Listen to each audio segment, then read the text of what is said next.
নমস্কার বন্ধুরা, অনামিকার রান্নাঘরে আপনাদের সবাইকে স্বাগত। আজ আমি কয়েকটা রেসিপি বানিয়ে আপনাদেরকে দেখাচ্ছি। তো ঘরোয়া পদ্ধতিতেই বানাচ্ছি, রেসিপিটা আপনারা দেখে নিন।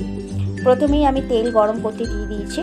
তো তেলটা আমার গরম হয়ে গেছে। তো কড়াইয়ের চারপাশে আমি খুব ভালোভাবে ছড়িয়ে নিয়েছি তেলটা। এবার বেগুনে আমি হলুদ আর লবণ মাখিয়ে প্রায় 7 মিনিট আমি রেখে দিয়েছিলাম। বেগুনগুলো আমি একটু গোল গোল করেই কেটে নিয়েছি। তেলের মধ্যে বা কড়াইতে যতটা ধরবে ঠিক ততটা পরিমাণে আমি এখানে বেগুন কাঁটাগুলো আমি দিয়ে দিচ্ছি। এবার আমি বেগুনগুলোকে ভেজে নেব। এটা আমি বেগুন ভাজা করছি। বেগুনগুলো আমি উল্টে পাল্টে ভেজে নিচ্ছি। যে দিকগুলো আমার লাল হয়ে গেছে সেগুলো আমি ভালোভাবে উল্টে নিচ্ছি, আর যেগুলো আমার লাল হয়নি সেগুলো আমি সেই মধ্যেই রেখে দিচ্ছি। দেখুন, উল্টে পাল্টে আমি খুব ভালোভাবেই বেগুনগুলো ভেজে নিচ্ছি। তো এইভাবে আমি প্রত্যেকটা বেগুনই খুব ভালোভাবে ভেজে নেব, মানে বেগুনের পিসগুলো আমি খুব ভালোভাবে ভেজে নেব। তো বেগুনগুলো আমার খুব সহজভাবেই নরম হয়ে গেছে এবং ভাজাও হয়ে গেছে। এবার বেগুনগুলো আমি তেলটাকে ছেঁকে অল্প অল্প করে তেলটাকে ছেঁকে আমি তুলে নিলাম। যে অবশিষ্ট তেলটা আছে সেই তেলটাতে আমি শিম ভেজে নিচ্ছি। শিমটাও আমি ভালোভাবে কেটে ধুয়ে পরিষ্কার করে রেখে দিয়েছি। একটু বড় বড় সাইজের করেই আমি শিমটাকে কেটে নিয়েছি। তো শিমটা আমি কেটে ভালো করে ধুয়ে পরিষ্কার করে নেওয়ার পর কড়াইতে দিয়ে দিলাম আর একটু ভালোভাবে ভাজা ভাজা করে নেব। প্রথমেই আমি বেগুন ভেজে নিয়েছি, ওটা বেগুনের রেসিপি ছিল, হয়ে গেল। এবার আমি একটা শিমের সবজি বানিয়ে বা তরকারি বানিয়ে দেখাচ্ছি। শিমটায় অল্প একটু লবণ আর হলুদ মাখিয়ে খুব ভালোভাবে নাড়াচাড়া করে নিচ্ছি, একটু ভাজা ভাজা করে নিচ্ছি। যে কোনো সবজি যদি আমরা একটু ভেজে নিই সবজিটা বানানোর আগে, তাহলে দেখবেন সবজির টেস্ট বা তরকারির টেস্ট কিন্তু খুব ভালো হবে।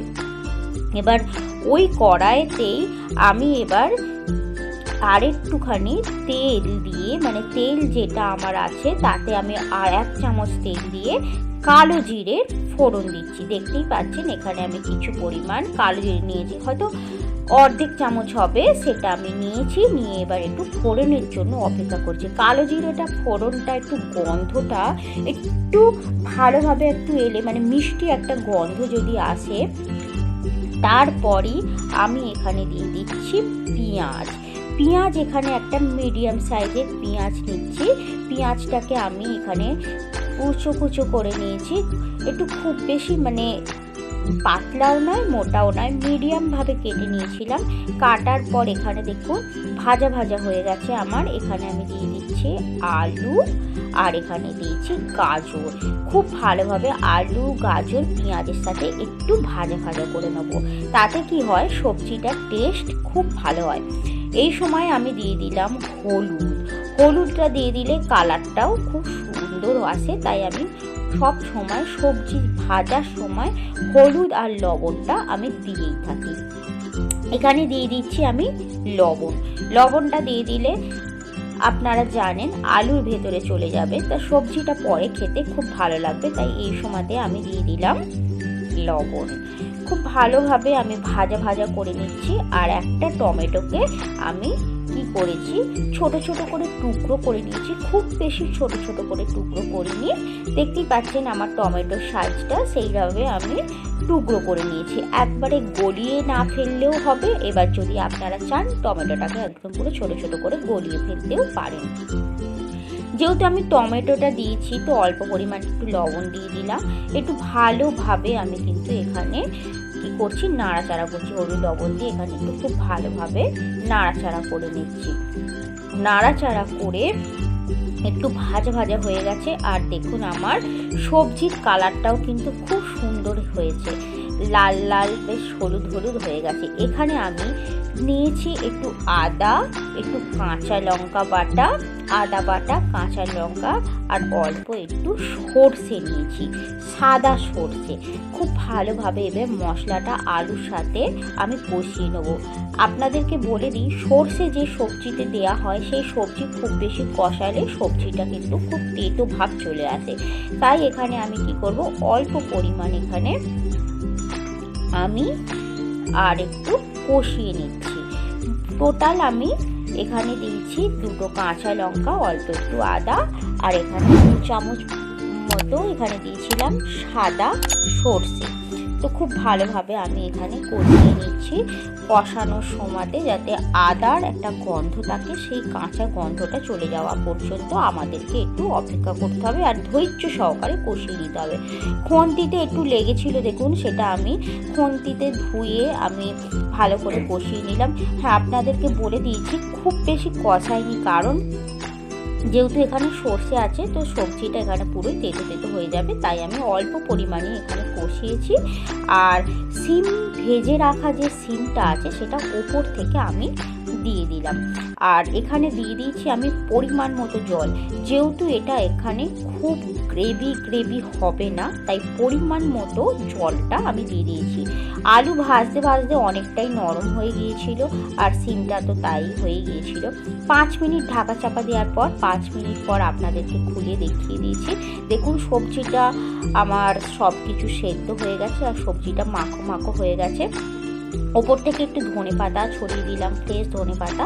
এটা অপশনাল, দিতেও পারেন না দিতেও পারেন, তবে শীতের সময় ধনেপাতা দিয়ে সবজি খেতে সবারই ভালো লাগবে। তো আমার মনে হয় এটা যদি দিতে পারেন খুব ভালো হয়। তো রেসিপি নাম্বার 2 এটা আমার হয়ে গেল। তো চটজলদি বানিয়ে নিলাম। এবার আরেকটা আপনাদেরকে রেসিপি বানিয়ে দেখাচ্ছি। 2টো অলরেডি আমি বানিয়ে নিয়েছি। এবার নিয়ে নিয়েছি এখানে তেলটা গরম হওয়ার জন্য অপেক্ষা করলাম। এখানে একটা চেরা কাঁচা লঙ্কা আমি দিয়ে দিলাম। ফোড়ন হিসেবে আমি এখানে ব্যবহার করলাম শুধু কাঁচা লঙ্কাটাই। এবার কাঁচা লঙ্কাটা আমার খুব সুন্দর একটা গন্ধ এলে এখানে দিয়ে দিচ্ছি একটা পেঁয়াজকে অর্ধেক করে নিয়েছিলাম, মানে অর্ধেক পেঁয়াজকে ছোট ছোট করে কুচি কুচি করে একটু ভেজে নিয়েছি। তো ভাজা তো এখানে আমার তুলে নিলাম, ভাজাটা আমি তুলে নিয়ে আবার আপনাদেরকে এখানে দেখাচ্ছি যে পেঁয়াজটা আমার ভাজা হয়ে গেছে। সেই পেঁয়াজটা আমি রেখে দিয়েছি। আবার এখানে আমি আরেকটু পেঁয়াজ নিয়েছি, পেঁয়াজ নিয়ে আবার আপনাদেরকে ভাজাটা আপনাদেরকে আবার দেখিয়ে দিচ্ছি। ওই পেঁয়াজটা আমি অন্য কাজে ব্যবহার করব, তাই আমি নিয়েছিলাম একটু বেরেস্তা হিসেবে ভেজে নিয়েছিলাম। তো এই পেঁয়াজটা মোটামুটি আমার ভাজা হয়ে গেছে, এর থেকে বেশি ভাজার দরকার নেই। ওপর থেকে দিয়ে দিলাম অল্প পরিমাণ হলুদ, একদম সামান্য হলুদ, 8 চামচও হবে না, তার থেকেও কম একটু আমি হলুদ দিয়ে দিলাম। দেওয়ার পর হলুদটাও আমি তেলের সাথে পেঁয়াজের সাথে একটু ভালোভাবে ভেজে নিলাম, যাতে হলুদের কাঁচা গন্ধটা চলে যায়। আগে থেকেই আমি কিন্তু এখানে ডাল সেদ্ধ করে রেখে দিয়েছিলাম, মসুর ডাল। পেঁয়াজের ফোড়ন বা কাঁচা লঙ্কার ফোড়ন দিয়ে এই ডালটা আমি এখানে সাঁতলে নিলাম। আপনাদের আমি এখানে 1 ঘন্টায় কয়েকটা রেসিপি বানিয়ে দেখাচ্ছি। এটা খুব সিম্পল থালি হবে, সেই জন্য আগে থেকে আপনাদেরকে বলছি না। ভিডিওটা প্লিজ স্কিপ করে দেখবেন না, অনেকগুলো রেসিপি একসাথে আপনাদেরকে দেখিয়ে দিচ্ছি। 1 ঘন্টায় চটজলদি হিসেবে কিভাবে আমি রেসিপি বানিয়েছি সেটা আপনাদেরকে দেখিয়ে দিলাম।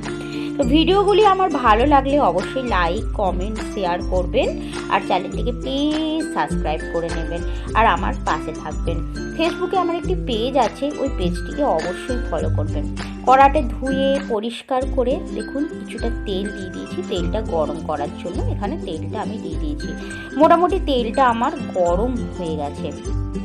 এই তেলেতে এবার আমি মাছের পিসগুলো ভেজে নেব।